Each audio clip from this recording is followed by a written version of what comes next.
ये शुरुआत है और हम इसका स्वागत करते हैं। लोकतंत्र को जीवित रखने के लिए जो आज माननीय सर्वोच्च न्यायालय ने कदम उठाए हैं वो तारीफ के काबिल है।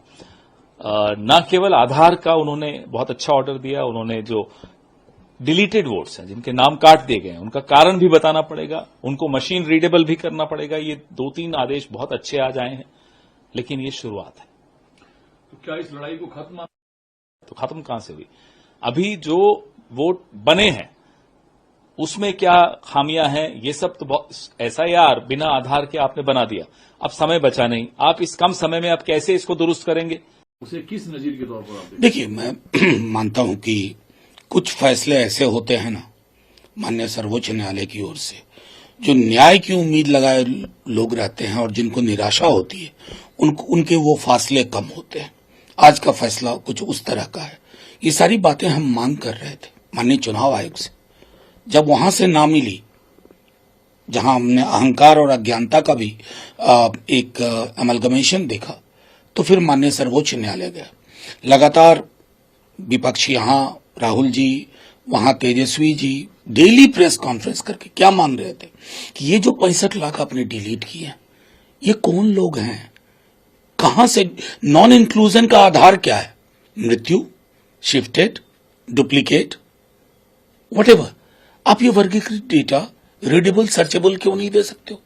कि हम तो आज माननीय सर्वोच्च न्यायालय ने स्पष्ट निर्देश दिया है कि स्टेट इलेक्टोरल ऑफिसर के वेबसाइट से लेकर डिस्ट्रिक्ट और पंचायत के स्तर पर, पंचायत भवन में, ग्राम सभाओं में ये लिस्ट उपलब्ध कराया जाए कॉन्स्टिट्यूएंसी वाइज, ताकि नॉन इंक्लूजन का ग्राउंड क्या है लोग ये समझेंगे, कंटेस्ट करेंगे।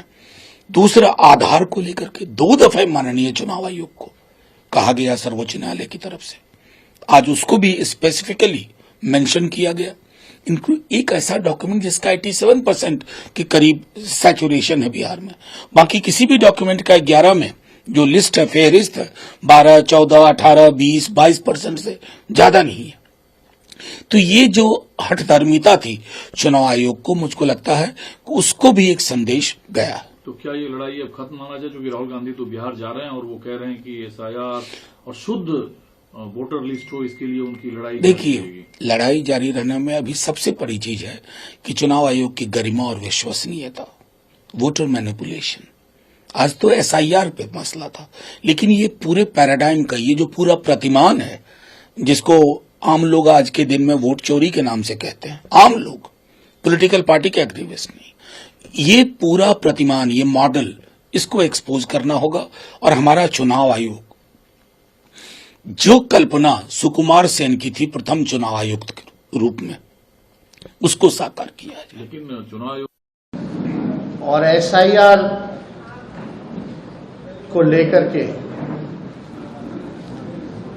हम सभी विपक्षी दलों ने,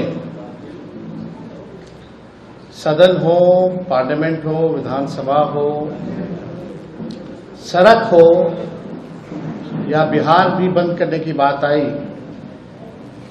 तो हम लोगों ने हर एक प्लेटफॉर्म पे, चाहे उच्चतम न्यायालय में भी लड़ाई लड़नी पड़ी हो, तो हम लोगों ने कोई कसर जो है लड़ाई लड़ने में नहीं छोड़ा।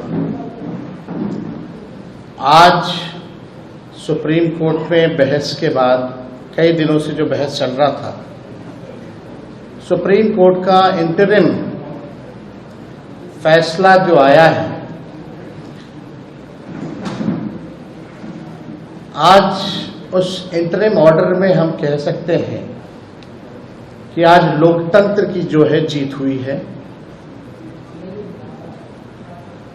और जो फैसला सुप्रीम कोर्ट ने जो दिया है, जो हम लोग लगातार मांग करते रहे हैं एसआईआर के प्रोसेस को लेकर के, आज हमारी मांगों पर सुप्रीम कोर्ट ने जो है मोहर लगाने का काम किया है। इसके लिए हम सुप्रीम कोर्ट, उच्चतम न्यायालय को दिल से धन्यवाद देना चाहते हैं कि लोकतंत्र की रक्षा करते हुए सुप्रीम कोर्ट ने बेहद सही निर्णय जो है लिया है।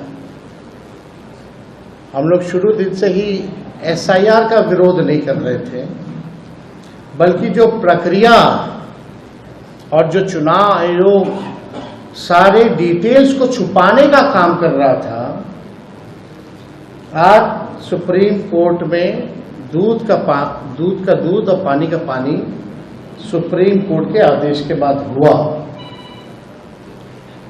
और आज इंटरिम ऑर्डर में 3 महत्वपूर्ण बातें, जिन बातों को लेकर के हम लोगों की मांगे थी,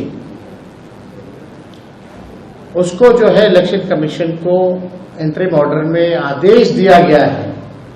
सबसे पहला कि आधार को जो है, आधार कार्ड को लिया जाएगा। दूसरा, जो 65 लाख मतदाताओं का नाम जो काटा गया, जो हमारी पुरानी मांग थी कि सूचीबद्ध तरीके से बूथ वाइज कौन शिफ्टेड है, किनको डेथ माना गया है, कौन रिपीटेड वोटर्स हैं, कौन अनट्रेसेबल हैं, उसकी सूची जो है हर बूथ वाइज लगाई जाए। और विशेष तौर पे कारण भी बताओ कि कौन सा वोटर जो 65 लाख में है वो तुमने डेथ पाया है, रिपीटेड पाया है, अनट्रेसेबल पाया है। इसका कैटेगरिकली आप जो है बूथ वाइज जो है आप लगाइए, और वेबसाइट पे भी जो डेटा जो है 65 लाख का, उसको जो है अपलोड कीजिए। और तीसरा, यही नहीं, जो भी प्रचार करना हो, चाहे दूरदर्शन हो या पेपर के माध्यम से, आप विज्ञापन जारी कीजिए और लोगों को बताइए।